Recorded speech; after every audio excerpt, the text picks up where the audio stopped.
Ladies and gentlemen of the web, welcome to Gary Wise vs. the World, the show in which poker players from around the industry come and trash and share some opinions over the issues of the day. I am your host, Gary Wise. Here's how this is going to work. Each week, I'm going to be joined by 4 guests with extensive experience in the poker business. We're going to talk about industry goings-on for that particular week. And I can't promise roll this week every time. We got some big names out. Still, poker players talk. They talk, and it should be good times. 2, the Jungleman Challenge. A look at where the Dirt Challenge presently stands. The world turned its head momentarily at the top of 2010 when Tom Dwan announced his $2 million side action, 50,000 hand challenge was open to anyone.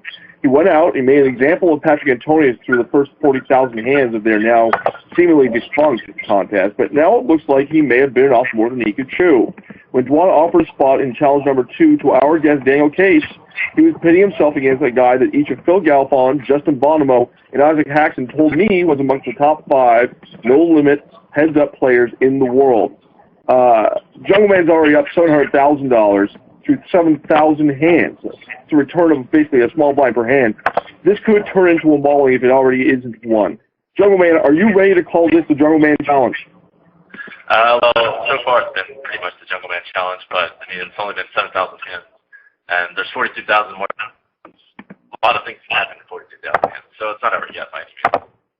If you continue near this pace, will you consider offering a similar challenge to Dwan's? Will you take on all comers? I don't think I'd ever offer 3-1 to anyone. I think eventually there's going to be someone that comes along that will beat me. It's happened before people have beaten me, although it's pretty damn rare. Excuse me. Gotta get in your shot while you can. It's a multi-millionaire 20-year-old, you know.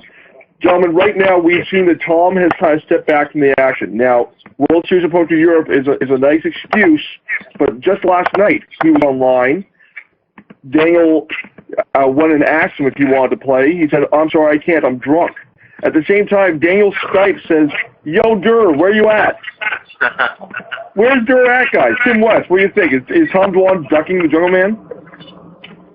No, he's probably trying to do what we were talking about, that whole balance thing. He's probably trying to enjoy himself a little bit, take his mind off of how he's getting, slammed up, and then come back a little more fresh and ready to go when he's ready to get into it and get into his groove, Shaun, Deeb, is it possible to put a dent into Tom Dwan's self-confidence? Probably as difficult as getting into mine. How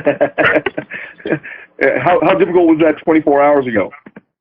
It's about the same. Not much has changed. Dan Michalski, do you think that Tom Dwan's obvious confidence is warranted, or is he seeing the error of his ways?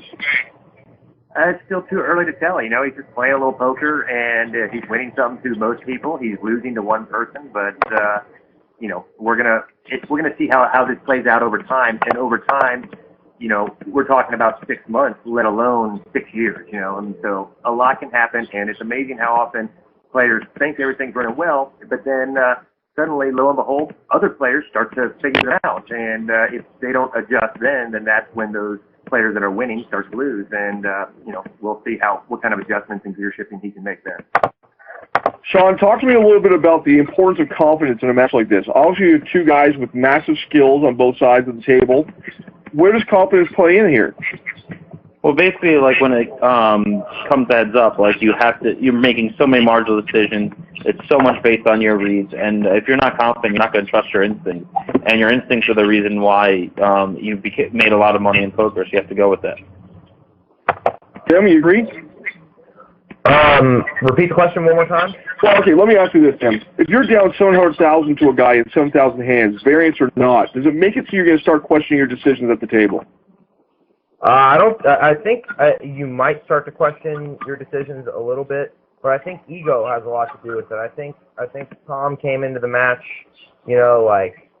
guns blazing, like, yo, I'm Dur, who's this kid, and when you come in with that type of attitude, you're already behind, you know what I mean? He was already behind when he started the match, giving huge odds and, saying, who's going to beat me? I already beat up on PA, who's going to get me next?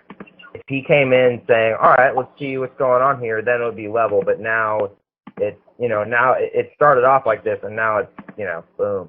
So. Daniel, when you were playing against Isildur and you started taking a bit of a loss, did you find yourself questioning your decisions a little bit more than normal? Yeah, I noticed that the tricks that I normally was using weren't working anymore. I mean, I guess you could say you figured it out, even though that's not really the right way to say it. I was definitely starting to question myself a bit more, starting to make some questionable decisions. Just not playing my A game overall in any way.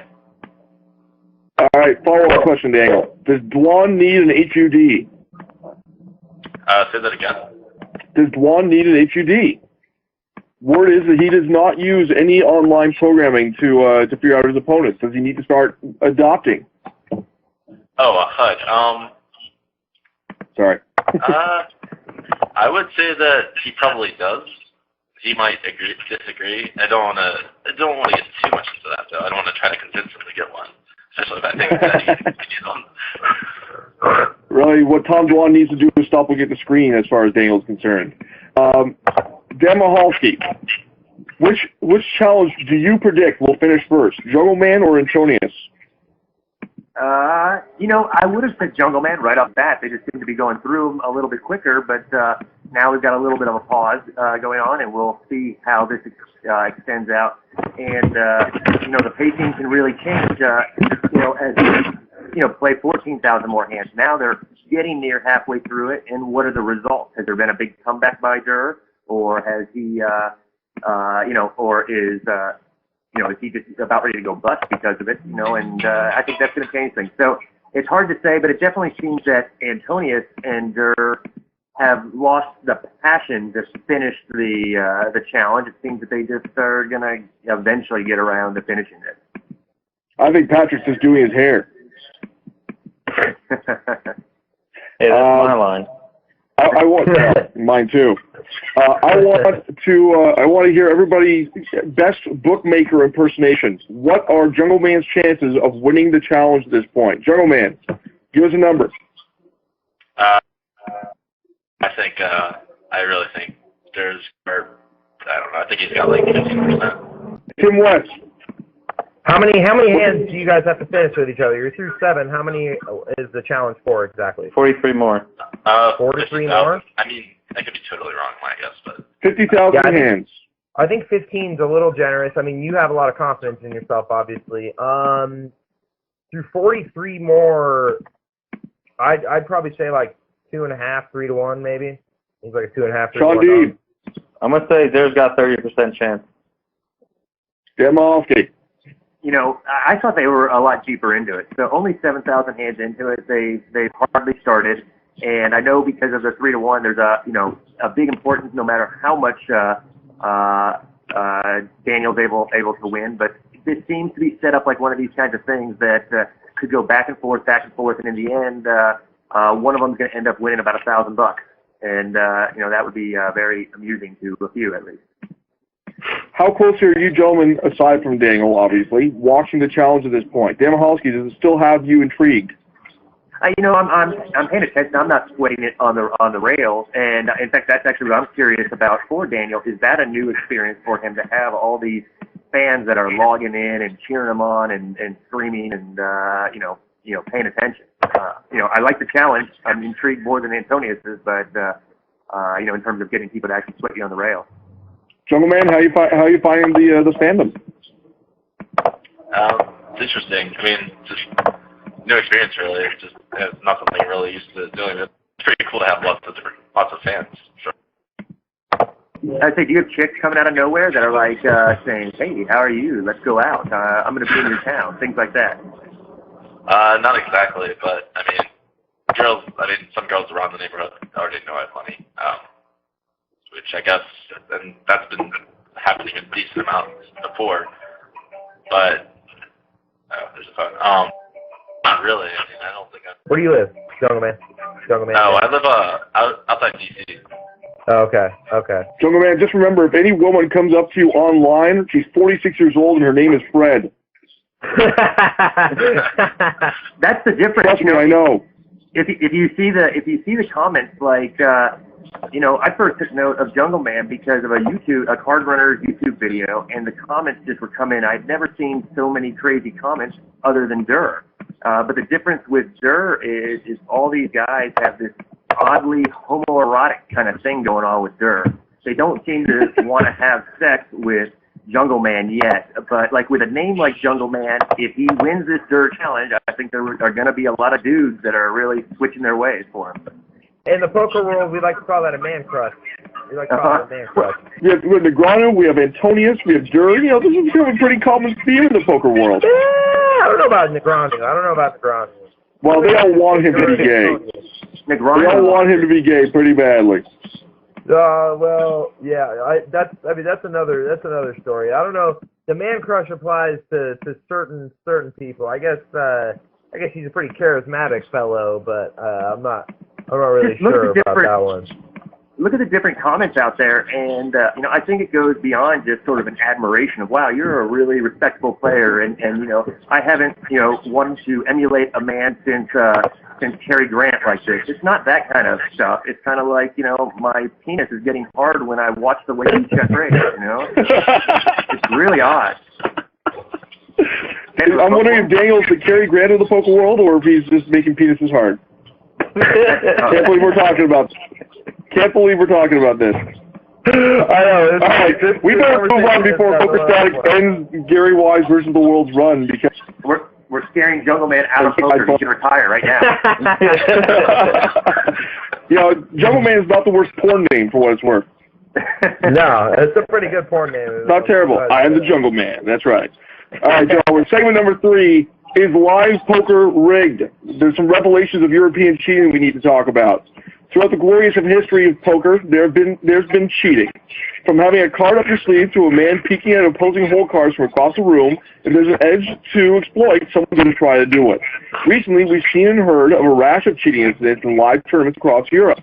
Our very own Shaun, who joined us today, has spoken publicly about less reputable poker media members than those who are present, of course, looking at hole cards and communicating their findings to friends at the table without fear of punishment. Then, recently, an incident at the Partouche Poker Tour got Michael Binger bounced from the premises for protesting cheating. The question I ask you now, gentlemen, is live poker rigged? Shaun D. It's always been rigged. That's the only reason why I'm down millions in it. It's all in your head, Deeb. It's all in your head, buddy.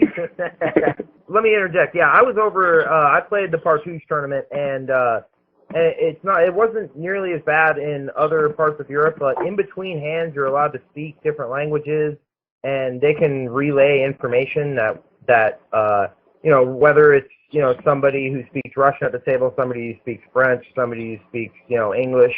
They can speak to each other and say, hey, I have this, I had that, like, what would you do here, what would you do there? And when others at the table can't understand that, it is an instant advantage. It is an instant edge for those players. And at Partouche, it was like that times a million, because everybody spoke French.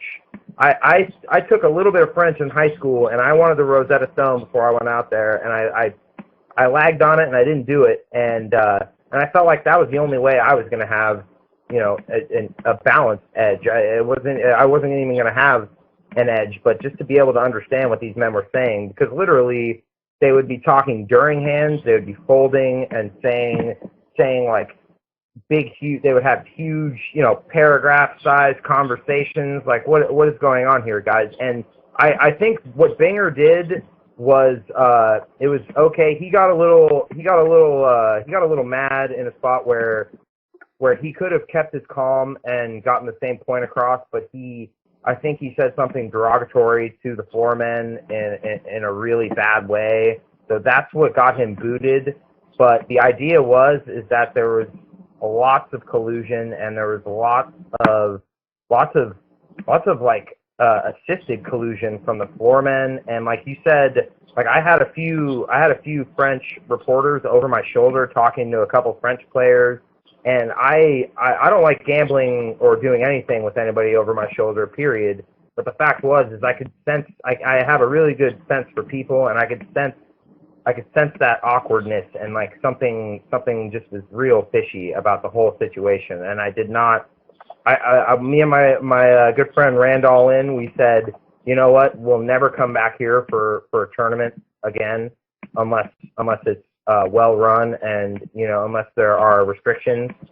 But at the same time, the place is beautiful, and I'm going back there for vacation. But for poker, I don't know. Well, it's funny because for years we've been talking about that being the softest field ever, and now everyone's a little worried about that. He's like, you have to be really careful and be aware of where you're playing. Yeah, so true.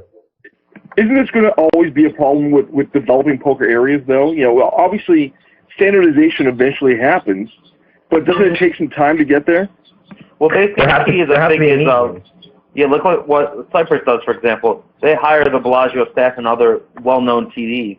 Get someone like Matt Savage out there. That's the key, is to get the people running the tournament to be the professionals. You can't have local run tournaments anymore. You cannot have 10Ks and stuff with staff who do not speak multiple languages, do not understand the players, and do not understand and have a set base amount of rules. They just change the rules on the fly, and that's a big problem. Yes. Do you guys think that this is going to be remembered a year from now when people are considering booking their tickets to Partouche? Absolutely. Yeah, I think so. The question that I think is at issue here is, was this a conspiracy to collude, or was it just sort of some happenstance collusion by French being French? And I think that's a question, and I think that the points that they're making about just the tournament, that is an issue, and we've seen that play out in a lot of smaller times. When a smaller time operation gets kind of brought up to the big time, they don't realize, hey, this is a reason that, there's a reason that the people who do this big time do it a certain way, because they have all these ways to prevent this or to try to stop it. And but it's always going to continue. Then you're going to have the technology issue, that comes into play. I mean, I see it around Las Vegas, which, let's presume that most Las Vegas poker rooms are well staffed and are actively preventing these types of problems. But whether they want people to be tweeting about their action, for example, so that's happening. And after a while, there's going to be the bad egg that says, hey, let's pretend we're tweeting, but actually let's start sending text messages directly to each other, giving different indications and things like that. It's going to happen until there's either a set of rules about it, or until the different poker room staffs are trained and things like that. So you look at the Partouche staff, then they didn't realize the expectation is a lot different than what it might have been previously. Yeah, I hate it. I feel like when I was there, I heard I was at a 6-max table at the World Series of Poker, and I heard these two guys talking about it, and they locked eyes in a way I'd never seen two people lock eyes about how soft any tournament was. And you'll hear anybody say, oh, this is the softest tournament, that's the softest tournament. It's like, yeah, okay, dude, every tournament is soft, we get it. But when I heard them say it, I was like, oh, dear Lord, I got to get out there. When I got there, I almost felt like I was trapped. Like I've played in a couple of games that were rigged, a couple of like home games or whatever that were rigged, and you feel a sense of being lured in and trapped, almost like you were fished into the situation. And when I got there, like midway into the first day, I had that feeling like, wait a minute, something's a little weird here. And you can always get out of that, but it felt like they pounced on English-speaking folks that weren't bilingual in the French regards. But do you think it was like a plan on their part, or they just did it? Excuse me? Do you think it was a plan on their part, or do you think that's just kind of how it worked out? Like they were trying to... That's the part that it felt like it was almost a plan, but it didn't really seem like that was possible. So at the same time, I wouldn't really know. You know what I mean? It's like I would never think that an organization such as any poker tour would set it up like that, but that's how it felt. So it was really just an awkward situation. Dan Case, you are about to get on a plane to go over to Europe yourself tonight. Are you starting to have thoughts about canceling your plane tickets here and all this stuff? Well, I'd imagine a tournament like the World Series of Poker Europe would be pretty well run. So I'm not really worried about it there, but there are I have played in some games where some pretty sketchy stuff has happened. So I'm definitely like really aware of the fact that cheating like happens in live games. But in fact, I would say live games, ironically, like everyone always says internet poker is rigged, but I would say live poker is so much more rigged than internet poker. It's ridiculous. But you see, that's the thing. I would think that in your seat, you are very accustomed to the security of playing out of your home and playing online with online security and so on and so forth. Now you're suddenly forced into a situation where you don't have that comfort that you're accustomed to. Is that going to be a hindrance to your game? I don't think it would be. I think it'll like bother me a little bit unconsciously, but I don't think it'll really bother me to the extent that like I'll make different decisions. I still know I'm good at this game, and like I know what I'm doing, etc. So here's a question. Here's a question for all of you then. Let's assume that Cartouche does suffer a drop-off in professional registration, okay? Isn't something similar to what happened with the Ultimate Bet scandal going to happen, where players looking to take advantage of a weaker field will then start moving towards that tournament and therefore really never seeing Cartouche ever punished for the behavior? That's a very good question. I think you're right. I think that is what's going to happen, and then it'll just come full circle again, where it'll go back. You know what I mean? Where everybody will be like, oh, okay, it's cool to go back there now, and then we're back to where we were. Michalski, solve the poker world's problems. How do you stop this from happening? You know, it depends on. You know, I don't know that we actually know for a fact sort of what the issues are. You know, I mean, we know sort of what some of the problems were, but it's not identified, you know, hasn't been identified as like, all right, here were these bad actors, these guys that were causing, you know, that were, you know, engaging in the collusion, or was it a sloppiness that was happening from the floor staff, things like that. And so without that, like, it is just going to be kind of a buzz, but can that compete with marketing efforts and the desire to play? Like, I don't think so, but I also don't know for a fact. Like, you know, I think the use of the term cheating was a little loosely applied by some folks who were reporting on this. You know, like, angle shooting is not the same as cheating. You know, it's different. There are different levels of cheating out there, and so, you know, I think it's still a big question mark as to how serious it was, but we all see signs and indications that say, oh, this could have been something really bad there going on. And if that happens, then they put forth the image that they've cleaned up house or whatnot, or maybe they, you know, I don't mean to be like French racist, but maybe the French just say, this is how we do it, you know, and, you know, either come play or don't play, you know, and... yeah, that's how it was. That was the can we hear that accent one more time, Dan? What's that? I want to hear your French accent one more time. That was. I will work on the accent over time. You know, I don't know. That's my best French, but I haven't done it. That's a little more German than French, I think. You know how the French like being confused for Germans. That's always a good thing to do. No, that was very well said. That was very well said by Dan. Is that you can't just put the cheating label on it, because there wasn't really any technical cheating going on. It was just really infringing upon the idea that there might be cheating, you know? Well, the integrity of the tournament was ruined. Like, you hear about the way the hands went down, and, like, clearly guys' intentions were to fold, and they were able to call because cards were exposed, and the floor did not realize that. Yeah. So, I mean, listen to the hand from the Binger situation, and it's clear, like, the guy would never ever be calling ace-10 high there, and he does it because... and the floor ruled in his favor. And, like, when you see the cards, this is where you need poker specialists on the floor who say, yeah, we can tell what you're doing. That was not your intention. You were not planning on calling, and we can go from there. You know, Shaun, while we have you talking, I want to get into the post that you made on 2+2 a few weeks ago about protecting your hole cards and media types watching. I can tell you personally, as a guy who has walked the floor many times as a poker media member, I never look at hole cards, specifically because I don't want to give any information away. Shaun, can you tell us a little bit about what it is that you've been hearing has been going on, and maybe touch on what kind of solutions there are to that problem? Yeah, well, basically, since I made my post, I got some people to, like, one of the advantages I knew of going public with the limited information I did. I had some people approach me who were some German players who mentioned that they kind of, in the German poker forums, different things, it's been discussed that there's a couple people who've been now kicked out of 3 different casinos for the same thing, and these players are also playing the tournament. And now that's what worries me, is these players are now able to play the biggest buy-ins with the staff, with the people who they've gotten caught cheating with in other casinos and are banned. And, like, there's no communication between all the TDs and the staff to try to prevent these players from playing the event. Dan Michalski, can you think of any legal grounds on which a player could file charges against media members for imparting information on their opponents?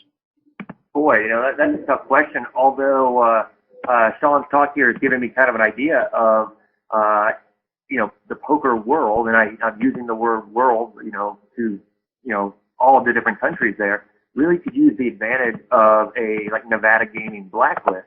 Yeah, agreed. Something that basically a website, a page where these people are the bad people. But now with that, then you've really got to make sure you've got your stuff right, because if you're going to be accusing someone of engaging in that kind of behavior and in a way that will prevent them from getting work, then whoever is running that blacklist could face a lot of legal problems in their own jurisdiction. Yeah, basically, when I made my post, I contacted Matt Savage personally ahead of time and told him about the situation I was involved in. When he told me he had no idea what happened, who was involved, and he's like, if I don't know, nobody knows. And I'm like, well, can you do me a favor and warn the people and get the word out? And basically, during the time of my post, there was the event going on in, I think, Cyprus. There was a high roller, and some of the media and players who I thought were involved were also there, and I actually was able to contact the TD running the event, and he was able to ban all media besides Poker News to protect the integrity of the tournament. Even though it was at the final table at that point, I still think it was better than nothing. Tony G supports your effort, Shaun. There needs to be a world poker council, so to speak. I've always said that each country, like in the States, at the World Series this year, there were 3 tournaments. The main event at the World Series, the main event at Bellagio, and the main event at Venetian. They all ran right next to each other. This is a little apples and oranges, but it's the same idea that there needs to be organization.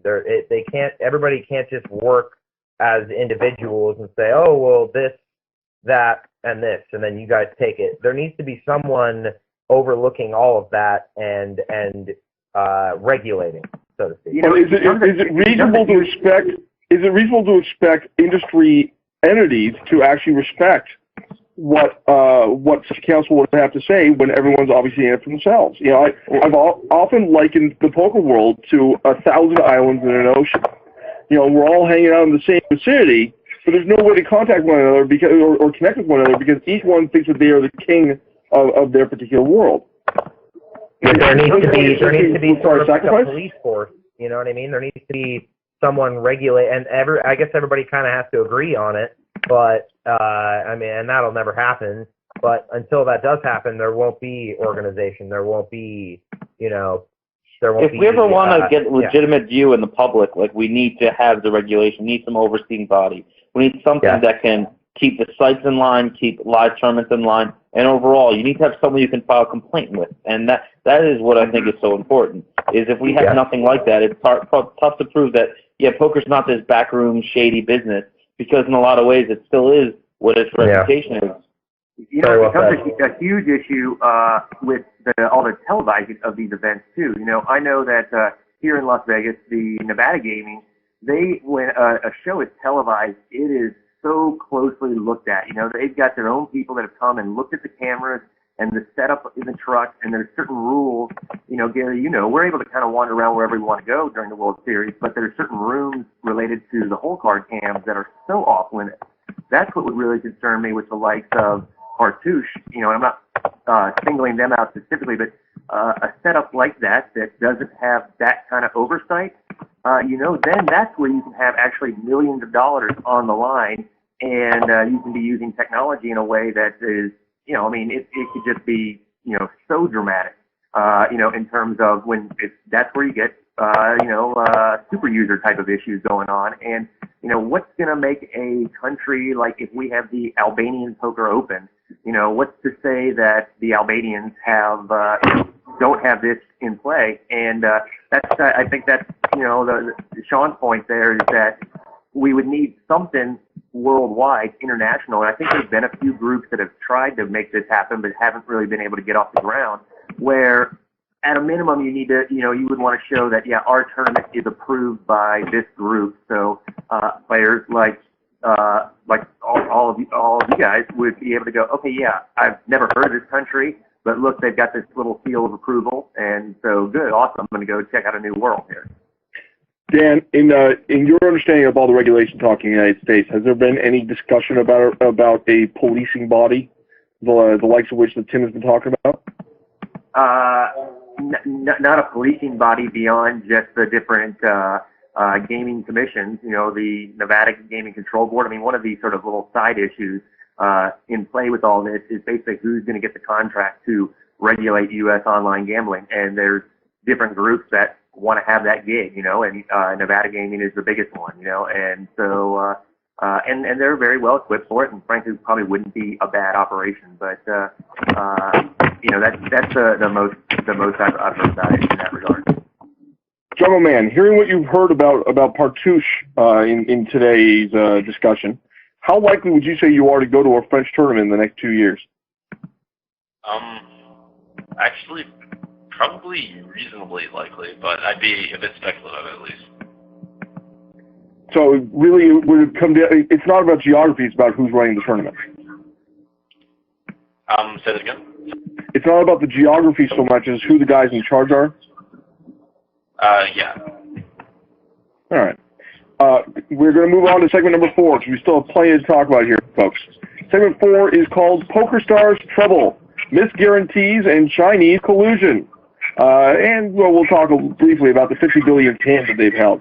Ross and Shaun Deeb's glorious triumph early this morning was a tough week for the industry's giant PokerStars.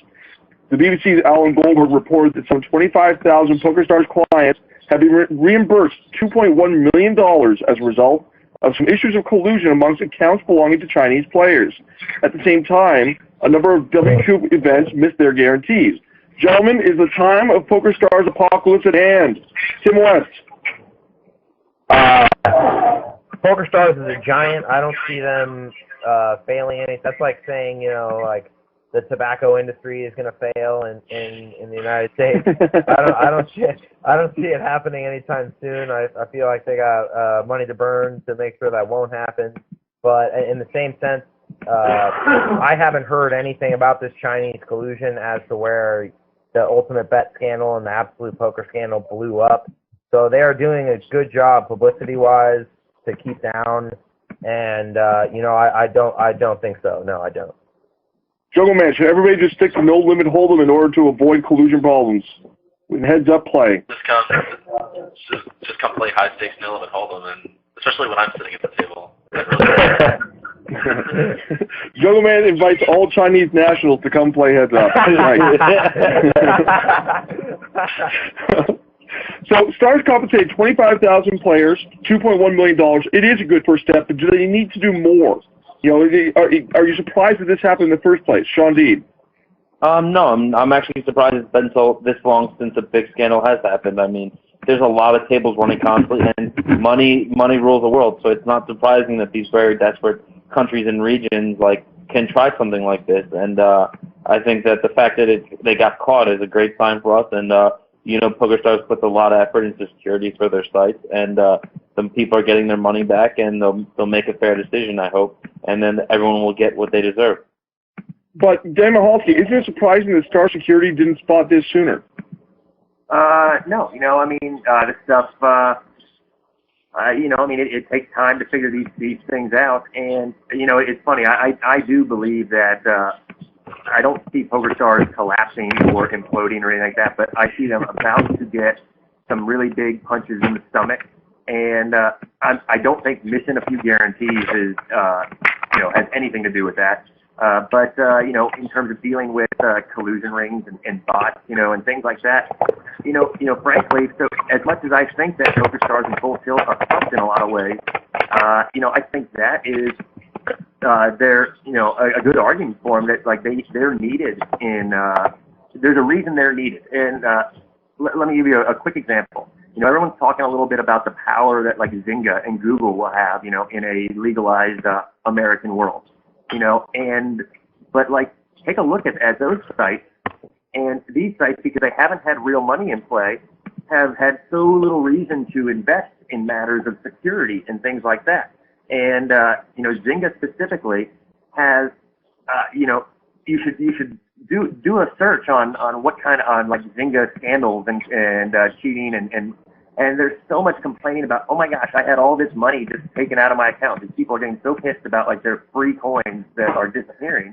And you can actually go to Google and they've got a code there for a Zynga bot, and so because they've never had any reasons to sort of self-regulate this kind of stuff, and that's where the likes of a Full Tilt and the Stars come into play, because they've had lots of reasons. They've invested millions and millions and millions of dollars in this, and it's frankly going to be an edge and that they'll have. And so again, I think that they're kind of screwed right now, but they're frankly needed, and they're valuable to American players and players worldwide for those exact reasons. Jungleman, do you think that we hold Stars and Full Tilt to a different standard than the rest of the websites out there? Probably. I mean, there's definitely more at stake for them, because obviously if they fuck up, since many people play on them, there's just they also get more publicity. To some, just the stakes are higher for those sites. And at the same time, because those stakes are higher, don't we expect that they will spend more on their security? Should we hold them responsible for something like this happening as late as it did? Tim, what? I'm sorry. Go ahead, Jungleman. Yeah, fire it off. You're ready. Fire it off. Well, yeah, I think so. I mean, for a site that holds all of our money, I mean, clearly they should be responsible for, and it's largely a fallacy on their part. To some extent, obviously, if there's players are able to collude and stuff, and so far the sites like Full Tilt and Stars, as far as I can tell, have done generally a good job of keeping them safe. Yeah, it's if bank accounts across the world were being siphoned and banks were being robbed all over the place, we'd have a big problem. But there's a reason why we don't have that problem. It's because bank security and I guess online security now, since banks do everything through computers, is at such a heightened state that nothing of any magnitude will go on. And when you're dealing with millions upon millions of dollars and you're making millions and millions of dollars a day, you have to take certain measures to make sure that everything is safe and that people feel safe, because that's the most important thing. When people start, that's what happened when the whole UIGEA bill passed and everything started going down. That's why people decided to pull out, because they didn't feel safe. They didn't feel their money was safe. They didn't feel being able to cash out or putting money on was kosher. They all decided to run away. And that's if they don't take every extreme measure to make sure people feel completely safe and comfortable, which is the most important thing, then the business is going to be hurting, and that's what the bottom line is here. We don't want that business to be hurting, because that's where pros make their money, and that's where amateurs make their money, and that's where amateurs that lose like to enjoy losing their money or enjoy making money occasionally. You know what I mean? Stan Lee would tell us that with great power comes great responsibility. Shaun Deeb, our resident expert on the WCOOP, how surprising is it that PokerStars has not met its guarantees in a number of events thus far? It's not surprising at all. When you actually look at the amount they've missed on the guarantees, it's been very, very small. And you have to applaud Stars, not be worried about them, that they put tough guarantees. Because with some other online series years ago, they would put guarantees so low and then have tournaments that were 3 or 4 times as big as the guarantee.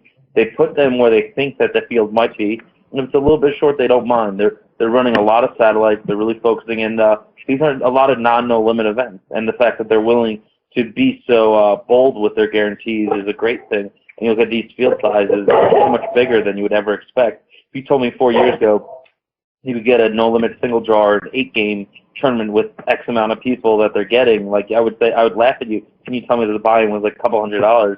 I'd say there's no way that online poker could ever survive with that. And they've tried their best, and they're doing a great job, and we as players should thank them for the fact of the way they set things up. Dan, do you think that PokerStars is basically insuring themselves with these guarantees? That they get certain press release opportunities? Like, if you set a guarantee at $1 million, it doesn't matter if you get $1 million worth of buy-ins, you still get $1 million worth of publicity, don't you?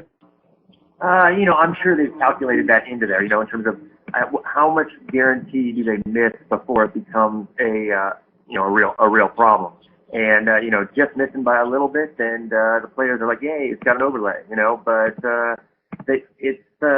I'm not so sure that, like, the numbers that you just proposed add up that way, that, like, oh, we're getting $1 million worth of exposure because now we've got all these folks, playing the cash games and all that kind of stuff. But obviously that's factored in, and there's nothing wrong with missing a guarantee by a little bit, and I'm very curious where that number changes, though.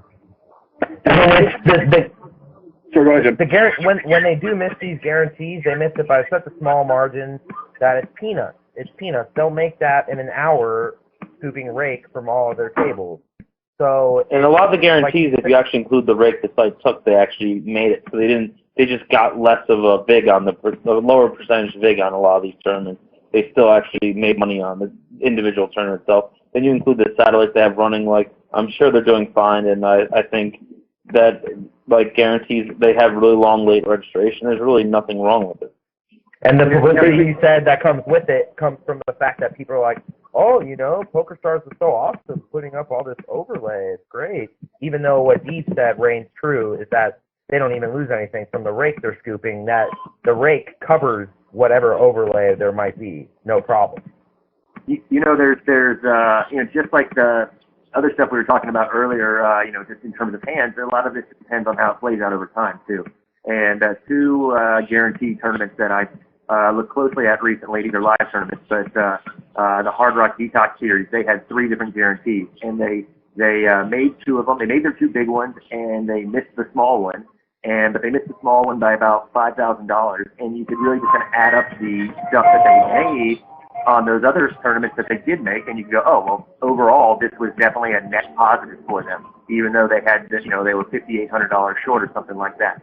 But then meanwhile, the other guarantee I looked at was the WinStars River Tournament, and last year they missed their guarantee by $580,000.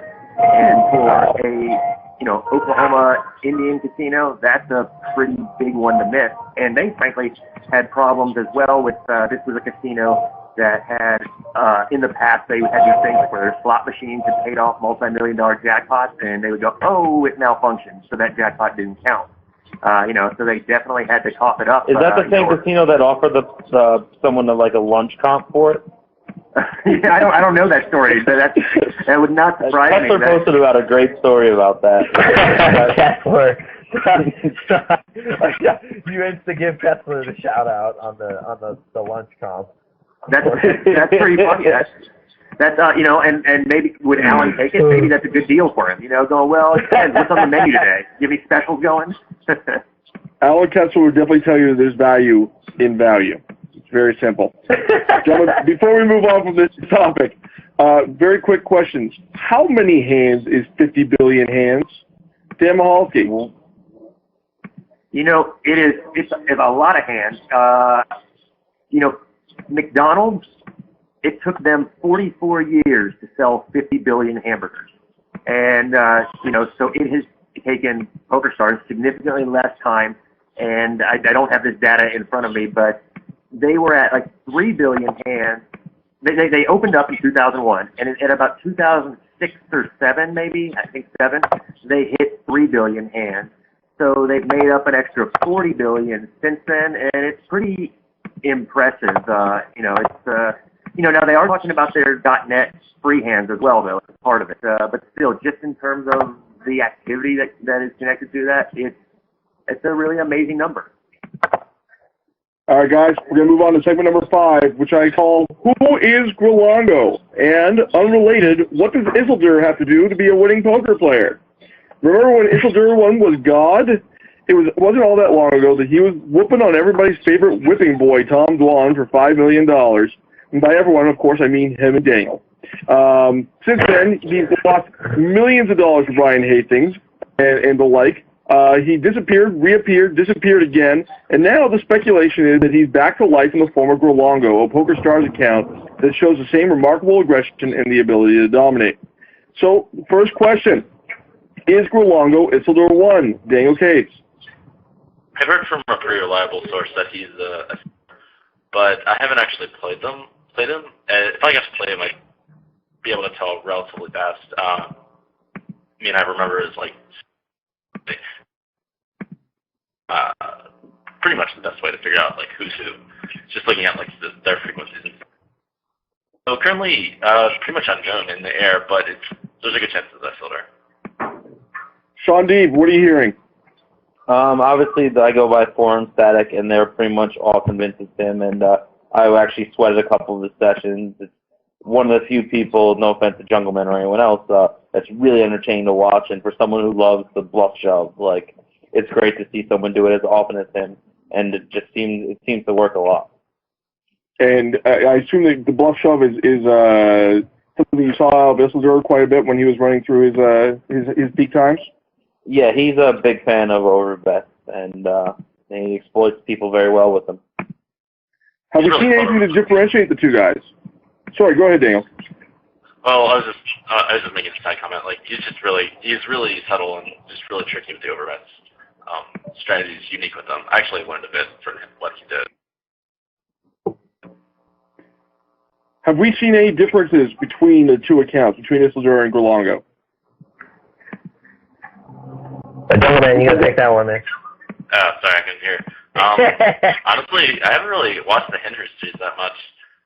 Been hurting on stars, so there's not that much incentive. I don't know yet. If he's overbetting the river, if he's overbet chipping the river, then there's a good chance it's him if he's doing stuff like that. That's a Isildur favorite move. So, assuming it is him, has he admitted defeat by leading full tilt, Shaun? I don't think he made defeat. I think there's the rumors of his account being banned for bad deposits and stuff. And we all had that degenerate moment in our poker career when we played with money we knew we didn't have and stuff. And I wouldn't be shocked if that was something similar that happened to him.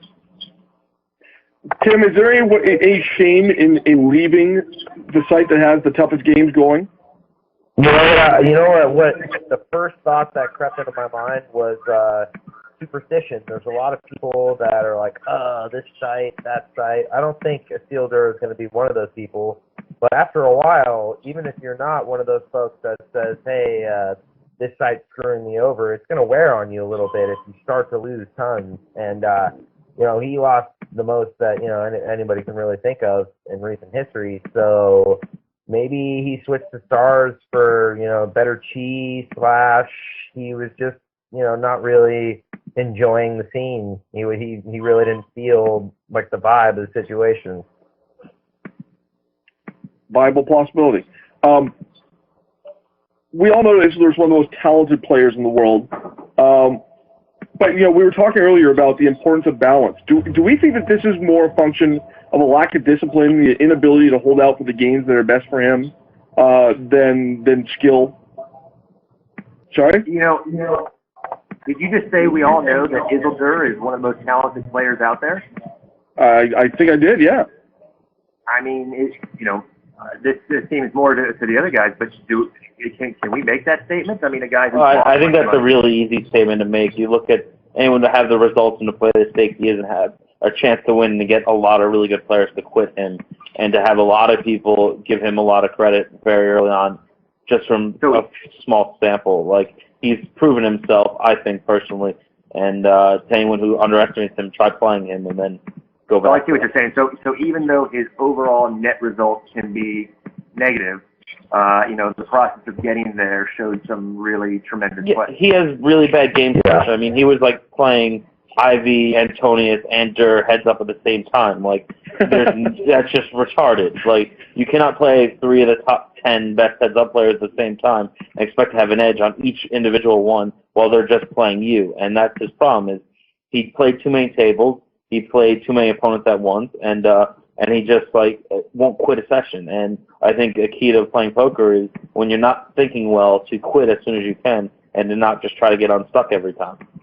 Okay. Well, not only was he playing against those three guys like that, but he was also playing PLO, a game that relatively speaking, he has not had a lot of success at. Okay, fair enough. I was just curious. I thought maybe he had been relegated to sort of the joke bin as a guy who got up a lot of money and then blew it all. Almost an Andy Beal kind of character. For the online world. That can probably easily be misconceived it can be an easy misconception. But at the same time, I think it's a matter of wherewithal, and it's a matter of the kid went brain bust though. He really did. He lost all value for anything, and he started to just go nuts. And I think Mr. Kate could relate to that. Well, not relate to the brain busto thing, but would be able to relate to that situation more than any of us here because of the high variance and the high skill level of high stakes cash games, especially heads up. What do you say, Jungleman? Do you understand the value of anything anymore? Well, quite a bit actually, but certainly the value of $100, just any amount of money has gotten way down since. But I remember what it's like to have no money, to be broke. I remember what it's like to lose more than half my bankroll. Speaking of which, I did that to a Silder. So I'm definitely not in the mood definitely don't want to experience what I still just experienced, and it's certainly something that's very avoidable if you just practice good habits not playing 10 tables against the best in the world at 501k at multiple different games and stuff like that, and quitting when you're losing, which is weakness of mine. But yeah, I mean, there's lots of steps he could take to just avoid that. I think that if he really practiced those, he would definitely be, maybe even today, be one of the top winners. The fact that he got these stakes just shows that he has what it takes, because it takes a lot, it takes a lot of strong mentality to just get to the stakes of 501k, to make millions, to make even hundreds of thousands, and when they can do that, I mean, if you just practice, if he's just a bit more prudent with his decisions. Well, really. Sorry, we all know that very occasionally an Archie Karras run will happen, but really you can't beat Tom Dwan for $5 million without being a hell of a poker player, right? Yeah, of course. But it's inevitable, Jerry. Every couple of years, there's going to be a player like this. I brought up Andy Beal. He arguably is a very, very good player, but in the end, he blew it to Ivy and a few other guys. Then we had Isildur, and you guys just don't know. He's extremely talented, but then for whatever reason he blew it. And frankly, that's so you can't insult the guy's poker talent just for his bankroll management and just I completely agree. I think you're right on, and that's what that's part of what that's frankly what the Jungleman here has to watch out for. There's going to be folks that are going to be watching the more he gets up to see, all right, is there going to be a downhill, everything that goes up must come down kind of situation? And, but every couple of years it seems there's somebody that gets up really big and is sort of something everybody's talking about. And then, this is the argument that we all make about poker, is that over time it all kind of evens out. I agree with you there. I just think Andy Beal might be a poor example to this situation, because if I'm not mistaken, he's insanely rich. He's an oil tycoon, isn't he? He's a billionaire, correct? And so losing a few million, losing $10 million didn't hurt him as much. But he basically studied heads-up poker only. Right. Yeah. Just for a challenge. He wasn't trying to make it a profession, which means a completely different mentality. Oh, so it's different, right? Because if you have to make a living, and suddenly you have no bankroll, then you're yeah. He did it for. Well, wait a minute. There's an argument to be made there's an argument to be made here that Isildur is a hell of a poker player, but a horrible poker professional. Yeah, that is the summary of this whole conversation. What you just said there. What about Gus Hansen, by the way? Isn't Gus Hansen the biggest loser on Full Tilt? There we go, the biggest loser again. But just a few years ago, my gosh, he was the biggest deal since sliced bread. And I think a lot of good players years ago did not think he was that good. He may have had success, but I remember back then, my whole generation of online guys thought he was a joke and thought he was not good. And they still feel that way. And many people the reason why the game kept running like they did is because the people he was playing with didn't think he was good. So I think he's a really bad example to bring up in that fact. No, I think you chose a poor example, but at the same time, you could have found somebody else. There's that. I can't really think of anybody off the top. Maybe Jungle. Maybe I hate calling somebody Jungleman. maybe Daniel. Maybe Daniel. Maybe you have somebody in mind that would be a good example for what Dan Michalski is trying to say.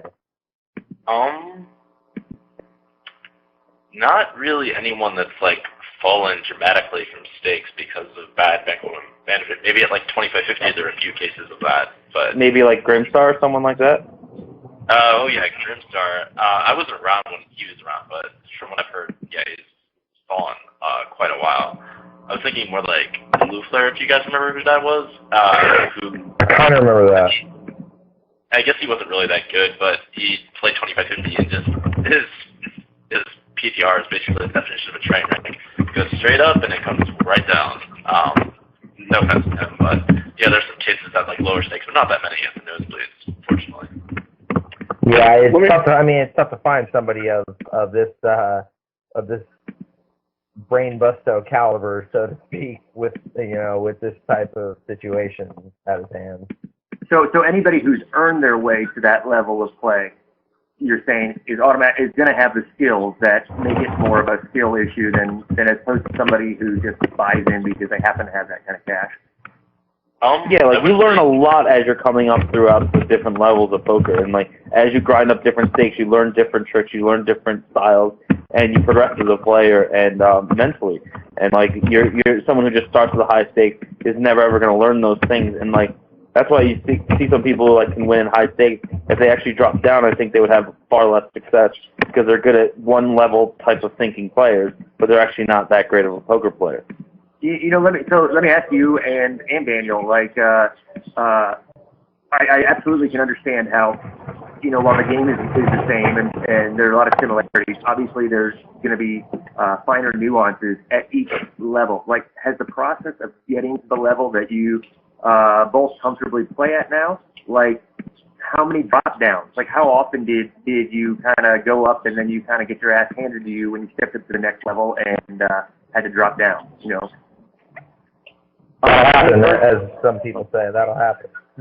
Right. For me personally, there's been at least 5 to 10 times I can think of. When I first transitioned into live streams, I got my ass kicked. I still do. When I first went to big buy-in events, 1Ks and stuff, I got my ass kicked. When I first got to 100 rebuys,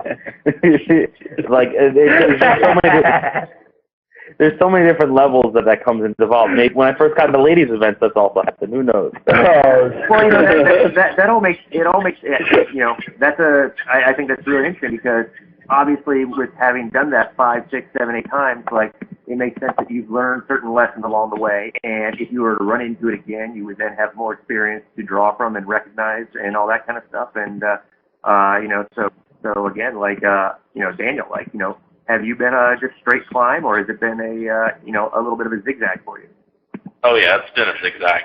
I haven't really dropped down stakes that much. It's happened 2 or 3 times, and each time it's always pretty painful. But one thing about going up in stakes is that your mind sort of changes while you do it, and like you said, you learn, and this does relate to learning more things when you're moving up, just learning more habits. Let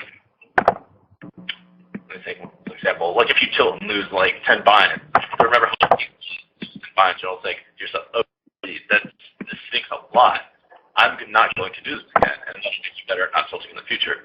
And by continuing to push these good stretches, all these things, your mind sort of changes and adapts to the situation, and such that you develop good traits by playing more, and that's really accessible to essential to success, I think, in poker. In addition to that, while you move with stakes, your lens through which you see poker changes as well, which is also relevant to your mind changing, basically. You just get to see, you get more access to the mind of others, for one thing, more access and more experience of what's, going on. And so that helps all overall poker wisdom, and also helps, at least me, to make better decisions in general. And just improve the game. That applies to all forms of poker, in my opinion. Experience is what you cut your teeth on in this game, and if you are somebody that goes through, a fielder is going to be a much better player for what he has gone through on both ends. If you can't experience rock bottom and the top of the pile, if you haven't experienced both of them, it's going to be tougher for you to adjust and to adapt to certain situations where, and mentally you aren't going to be able to adjust to these situations, because most of the time you're going to be crushed. If you lose the first time ever, you're like you said, you have to drop down stakes. That's really mentally tough to do and to fight and get back.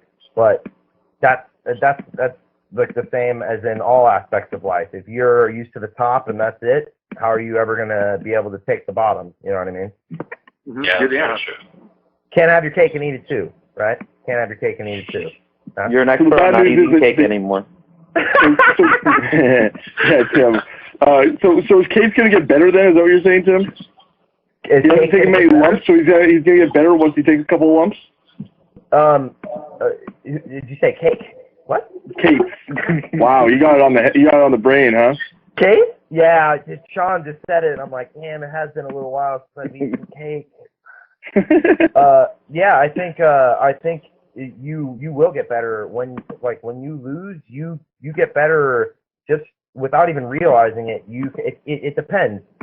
You get mentally stronger when you handle losing like a professional. Your mental wherewithal becomes that of somebody who is far beyond. Like, I can tell, and I'm going to say it with all due respect, this kid, Mr. Cates over here, when you said he was 20, I was like, what? You're 20, bro? And it's because of what you've been through at such an early age. You can mature a lot faster than others. Like, that's the sick thing about playing so many hands. People say, oh, I've played this many hands. Durr is famous for talking about how many hands he's played. Like, oh, I played this many hands in a certain amount of time, and Doyle has played that many hands, and I've had 10x the experience in a 15th of the time or whatever, or something like that. Don't quote my math here, but at the same time, that builds character and that builds mental strength. I can't wait to see Cates play when he's actually good. All right, guys. We have taken up a lot of your time. I want to touch on one last segment before we do our exit. Segment 5, World Series of Poker Europe got underway with what I'm calling a quote-unquote sellout. They announced it's a sellout, and that sounded all impressive and such, until you realize there's only 204-person capacity. 244 entrants total. I guess it's a nice little number, but it wasn't a massive buy-in tournament. Is this below the World Series of Poker's perceived standards, Dan Michalski? In terms of the numbers? Yeah, well, should they really be proclaiming sellout on a 204-person capacity room? Come on, that's how they play the game in the press releases. I mean, Jerry, I'll take something off the table that we saw last year, and I bought it hook, line, and sinker. The WSOP put out a press release that said, Milwaukee's Best Light back on board as the, official beer of the World Series of Poker. But the true story was that they had bailed on their overall sponsorship, and that the WSOP had lost their title sponsor, which made room for Jack Links. But of course they're going to try to spin it that way. They're looking for what's the most positive thing, and we see it from Poker Stars, from Full Tilt, things. That's the game of the people that are trying to talk to people like you and me, and most of us you just suck it up and eat it up because, we maybe lack a ability to do second and third level thinking when we see a press release, All right. Well, it's then with pride that I am happy to announce that I sold out my desk for this podcast. With that said, we are ready to make our exit. Before we get to the softball throwing, where everybody's going to get a chance to hawk their wares, I want to send out a personal condolences to the Jet family. For those who have not heard, Korean Chip Jet, their child Apollo, had an unfortunate passing. Our hopes and our prayers are with them for better times ahead. Now that we've gotten that sad piece of news out of the way, I want to get to each of you guys to give you a chance to really tell the world what you're doing, what you're selling, and how they can help you make more money. Shaun D, what are you doing right now? Basically, my next project is it's called livepokertraining.com. Going to do live training seminars, coach people how to win tournaments, and improve everyone's game over a weekend. Team West. I'm selling myself as a new person. I'm selling the fact that you can be in terrible physical and mental shape and pull yourself out of it with a little bit of elbow grease, a little bit of willpower, and you can make changes in your life. It's not all mental, but a big piece of it is mental. And follow me on Twitter @the Team A is quite popular these days because Team A 420 is no more, and that can happen in life. You can be in one spot in your life, be down and in the dumps, and pull yourself out. And I've never been happier. And folks, just to back up what Tim's saying, I saw him at the World Series of Poker this year. I did not recognize him at first. He looks fantastic. Good for you, buddy. Dan Hicks, what are you doing? Well, I'm making videos at Carter's, obviously. In addition, I'm teaching private lessons a bit, although lately I've been busy with tournaments and stuff like that, just other things. So, yeah, pretty much that. And maybe in the future I might even release some footage from the Dirt Challenge at some point. Oh, nice. Well, folks, if any of you want to get private coaching from Daniel, all you have to do is promise to play him 50,000 hands, 100, 200, or 200, 400, with a $2 million side bet on it, and he'd be happy to give you a few lessons. Dan Michalski, tell us what you're doing. I'm just doing the media thing at Pokerati that I hope you guys all follow. There's really just so much going on these days that it's not being covered by a lot of folks, and I kind of pride myself these days on being one of the few, if not only, sites that is independent of the online industry, and I think that allows us to cover it with a different kind of perspective than in a lot of places. I'm also we're finding I literally got an email during this show that is starting to get it nailed down, a new home for the Pokerati game that I've been hosting around Las Vegas, which is a 1-2 no limit hold'em PLO half game, and so hopefully we'll be hearing a lot more about that, and it's a great game. I want to when is that game playing? Dan, I hope to see you at your new place, since I have a feeling where it is. Okay, I look forward to it as well. Awesome. And I will join that, man. That sounds like one hell of a time. Oh, Timo, you will enjoy that game. Yeah, it's a fun one. Look at that, folks. That's some professional player sponsorship right there for Dan Michalski. Of course, Dan can also be found at the Poker Beat, Poker Road's award-winning media panel show, off of which this one is a blatant ripoff. I deign to show up there once in a while and hang out with him, BJ Nemeth, and Jess Wellman. You can also check out my stuff at ESPN.com. And, follow me on Twitter. You'll be one of the 3 or 4 people who do so at GaryWise1. That said, gentlemen, thank you very much for joining us. Huh? Why don't we shout each other out on Twitter? All right. Absolutely. Boom. There's a hybrid of a Twitter account right there. There you go. When the show is done, I will do a personal thank you to each of you on Twitter. You can do a search for your Twitter names, and you'll be able to find me that way, okay? Good. That said, gentlemen, you all sat through... go ahead. I want to say, before you close out, I want to say you did one hell of a job hosting the show and getting it together. Yeah, for sure.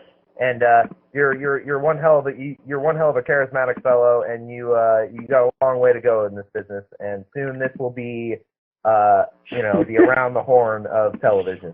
Yeah, do it. Let's do it. Sure. Yeah. All right, Gary, I just got to chime in here. Now I see why God. the whole purpose of bringing in pros, because these guys will just say these kinds of nice things. By the way, we look like a Tic Tac or a Brady Bunch board almost here with We need four more squares people here. to complete There's it. not enough women in poker to fill in the full Brady Bunch picture. yeah. We need an Alice.